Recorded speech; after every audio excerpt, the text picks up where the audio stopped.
ମୋ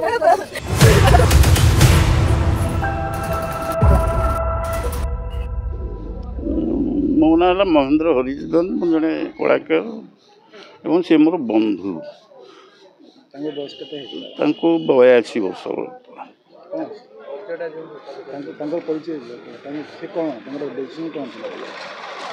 ଡେଜିଗ୍ନେସନ୍ କିଛି କଳାକାର ତ ଜଣେ ସଚି ପଣ୍ଡା ବୋଲି ସଚିଦାନନ୍ଦ ପଣ୍ଡା ବା ସଚି ପଣ୍ଡା ଭାବରେ ସେ ଖ୍ୟାତ।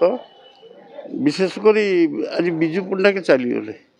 କାହିଁକିନା ବିଜୁ ପଟ୍ଟନାୟକ ଉପରେ ଯେତେ ଫିଲ୍ମ ହେଇଛି, ଡ୍ରାମା ହେଇଛି, ମୁଁ ବିଜୁ ପଟ୍ଟନାୟକ କହୁଛି। ରାଉରକେଲା ଅନୁଷ୍ଠାନ କରୁଥିଲା, ସେଥିରେ ମଧ୍ୟ ସେ ସମସ୍ତେ ଯେଉଁଠି ବିଜୁ ପଟ୍ଟନାୟକଙ୍କର ଚରିତ୍ର ଦରକାର ପଡ଼େ ସେଠି ସଚି ପଣ୍ଡାଙ୍କୁ ଖୋଜନ୍ତି।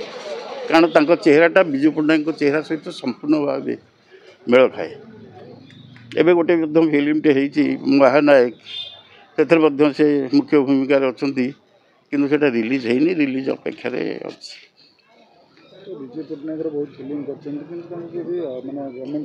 ଗଭର୍ଣ୍ଣମେଣ୍ଟ ତରଫରୁ ତାଙ୍କୁ କୌଣସି ସାହାଯ୍ୟ ମିଳିନି, କେବଳ କଳାକାର ଭତ୍ତା ସେ ପାଉଛନ୍ତି କଳାକାର ହିସାବରେ, ସେତିକି। ଆଉ କୌଣସି ପ୍ରୋତ୍ସାହନ ନାହିଁ କୌଣସି ଦିଗରୁ। 2 ବର୍ଷ କାଳ ସେ ଶଯ୍ୟାଶାୟୀ ବର୍ତ୍ତମାନ ହେଲେ। ବହୁତ କେହି ସମସ୍ତେ ଜାଣିଛନ୍ତି, ସମସ୍ତେ, କିନ୍ତୁ କେହି ଆସିକି ଛିଡ଼ା ହେଇନାହାନ୍ତି ତାଙ୍କର। ନା ନା କେହି ଆସିନି। ସଂସ୍କୃତରେ କେହି ମଧ୍ୟ ଆସିନାହାନ୍ତି ତାଙ୍କୁ ଦେଖା କରିବା।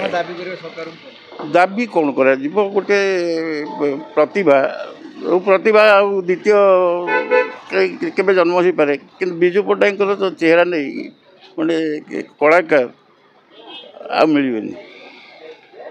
ତାପରେ 2-2ଟା ଫିଲ୍ମରେ ସେ ହିରୋ ଥିଲେ। ଯେତେବେଳେ 70 ଦଶକ 80 ଦଶକରେ ହେଇଥିଲା ପ୍ରତିଧ୍ୱନିରେ ସେ ହିରୋ ଥିଲେ। ପିପାସା ବୋଲି ଗୋଟିଏ ଓଡ଼ିଆ ଫିଲ୍ମରେ ସେ ମଧ୍ୟ ହିରୋ ଥିଲେ, ଏବଂ ଆଉ ଛୋଟ ଛୋଟ ଅନେକ ସେ କରିଛନ୍ତି। ଆଉ ତାଙ୍କ ପରିବାର ଭିତରେ ତାଙ୍କର ପୁଅ ନାହାନ୍ତି, 4ଟି ଝିଅ। 4ଟି ଝିଅ ସେମାନେ ବାହାରେ ରହୁଛନ୍ତି। ୟାଙ୍କର ଆଶା କେହି ନାହାନ୍ତି। ଶେଷ ଝିଅଟି ମଧ୍ୟ ସେ ତା'ର ଦୁର୍ଭାଗ୍ୟ, ସେ ବିଧବା ହୋଇଗଲା। ସବୁଠାରୁ କନିଷ୍ଠ ସେ, ତାରି ଆଶ୍ରିତରେ ସେ ଜୀବନଯାପନ କରୁଥିଲା।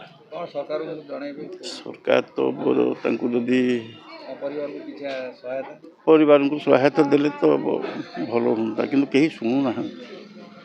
ସେଭଳି କଳାକାରଙ୍କର ଅନ୍ତତଃ ସ୍ମୃତିଟା ତ ରହିଯାଆନ୍ତା। ତେଣୁ ସରକାର ଏ ଭିତରେ ଟିକେ ବିଚାର କରିବା ମୋର ଅନୁରୋଧ।